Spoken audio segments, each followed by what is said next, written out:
All right, examples where my veterinary medicine kicked in when I was dealing with a fantasy novel. I was writing a man who got stabbed through the hip. Now, he didn't hit the femoral artery, but he definitely nicked the nerve. So if you go through the story, Lance Carraway actually has sciatic injury on the nerve on his left leg. Yes, why is it the left leg? Because I actually have a bad left leg, and so perhaps I was channeling a little bit. You will see throughout the book that he struggles with his mobility after the injury.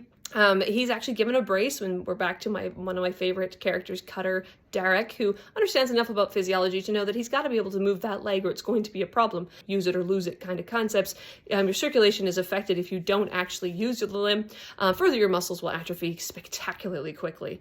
So Derek, being the smart man he is, gives Lance a brace. Now, I did cheat a little bit. There's a bit of magic in the brace because the level of technology they had, I couldn't actually make the brace do everything I wanted it to do to keep Lance mobile and allow him to continue being a functional character.